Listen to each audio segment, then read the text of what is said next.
Welcome back to Cheeks Martial Arts Urban Tactics. So on this next we're staying on the same series with the jab cross hook. I know we've probably been on it for a while, but there's so much you can add to this.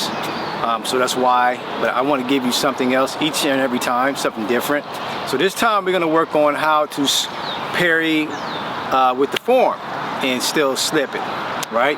But in this situation, you can parry with the forearm and also perform under other tactics that will soften up the aggressive person, okay? All right, so stay tuned. All right, so I got my handy assistant here, Dr. Alday Doss, Professor Doss.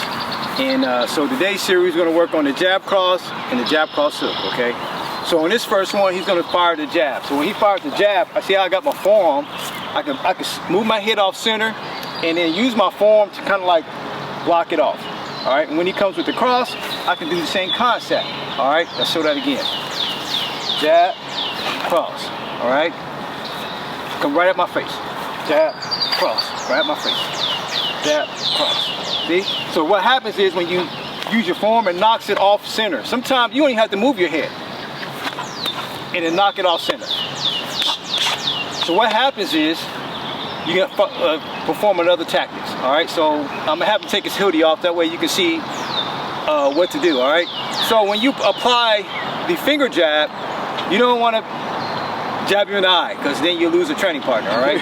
So to be more efficient with your finger jab, just touch the eyebrow. Just touch the tip of the eyebrow. Jab, cross. You see what I'm doing is just touching the tip of his eyebrow. Okay. All right, it's not your fingers gotta be, it don't have to be bladed. It can be open a little bit like this. But the key is to get that eye, just to nip that eye a little bit, just to get him to stop. All right. The reason why I like to step out at an angle because I can do a kick or whatever. Okay, but right now we sticking with punches. No kicks, we just sticking with punches. Jab, cross. All right. Now, off the jab cross, we call this the oompa. You just oompa the arm out. See, oompa the arm out. Okay, one more time. Oompa the arm out. Okay. Then from there, you can add next is oompa the arm out. You can apply a knee. All right, this is off of what we did last week. See the knee? Same concept applies. See, I got my hand on his elbow. I can feed it in, tuck it, right? Trap the elbow again. See, I got it trapped, and my foot still landed in between his leg, right? And I can still do the takedown that we showed in the last video. Okay. So one more time. Jab, cross, oompa out, apply the knee, feed the elbow, trap it, and take the person down. I'm not gonna take Dr. Doss down. He got a bad hip. You getting old. Yep. All right. So one more time. Boom. Now I'm gonna have Dr. Alday just come with a full straight cross in full speed. That way you know how accurate it is on blocking and with your forearm. See what I did? Don't take much. And just bring your hand back. So the concept still applies. So I bring his hand back. I still got the eye.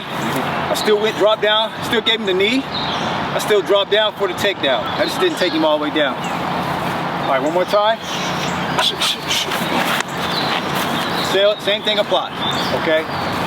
Now when I apply that knee, I'm gonna show you in slow-mo. We're gonna go to the knee situation. When I apply that knee, my knee can go into the lower part of his area and go to the sternum. In the streets, you wanna go here, boom. Where he drops down this way, okay? It's okay. There's no rules to fight in the streets. You come here, you drop down. If he drops down that way, you can apply the guillotine, all right? He already gave it to you by you hitting him in his lower part of his body, in the sacks. I call it the sacks, all right, for kids that may be watching, all right? So once again, I might apply to the sack, he drops down, I can apply the guillotine.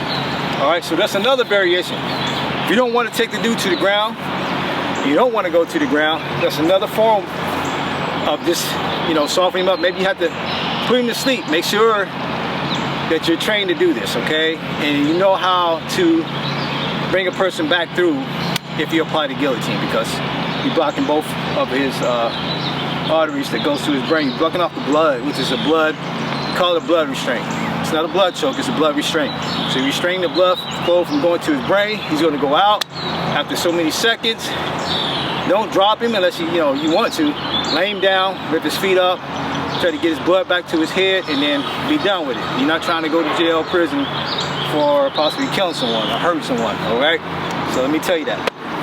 All right, so one more time, jab cross, a finger jab, a oompa out, I knee to the lower part of his body, or a knee to the sternum, feed the arm over, and I go for the takedown. All right, that's one. The second one is slide, oompa out.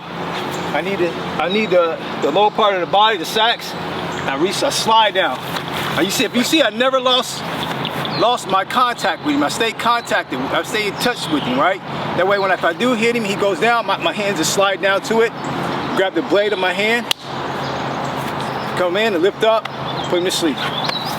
Hey, if he taps in the street, you don't get the tap in the street, okay? Put him to sleep. And then be done with it. Let the fight be over with. If you don't know how to bring him back, if he taps, then hopefully he don't want to fight no more. He know you know how to fight, okay? So, all right. So, next series, okay, will be the jab, cross, hook. Remember, you feed the jab, the cross, and the hook, right? So, in the last video, I showed you how to tight cover it. Everything was a slip, tight cover. All right, this time, you might not tight cover, okay? You might not have the time to tight cover. This guy might be a serious boxer. He might be a pretty good boxer. He might be a wild man punching, all right? But at the same time, you can still get to the point where, you can still block it without tight cover and give a strike, okay?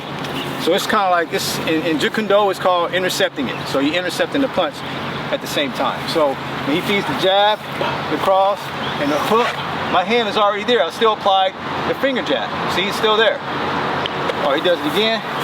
Jab, cross, hook. I fire a punch to the jaw or whatever, and I can follow up with some more strikes, another knee, and another takedown. That's one. The second one, the next one will be jab, cross, hook. It might be a finger jab to the throat, and fire a jab, cross, and hook. That's a different video. I'm not gonna show you everything of that. All right, so I just wanted to give you a smidgen of what you can do. You can still block without tight cover, because some of these guys got really good hands and they got quick hands, so you got to be ready. Go as fast as you can. See, it's not much to it. My hand is not going reaching out way out. My hand is just even in a box. Okay, pretend like this is a box here. All right, so I'm staying within the box, and I'm not way out here. I'm within the box. My head is moving off center. I'm getting at an angle, that way I can do other things, a knee, a kick to the ribs, but I'm giving other tactics to the aggressor, all right? So once again, if you want to, I got more to add on to this series with the jab, cross, hook, which involves more knees and more kicks, all right? So I'm just trying to give you a little bit at a time, that way you can learn it. Learn it with your wife, your kids, girlfriend, mom, dad, whomever, all right? But you have to subscribe to Cheeks Martial Arts Urban Tactics. Hit that like button, and and send me some comments. I accept it all, okay? Once again, thank you for watching.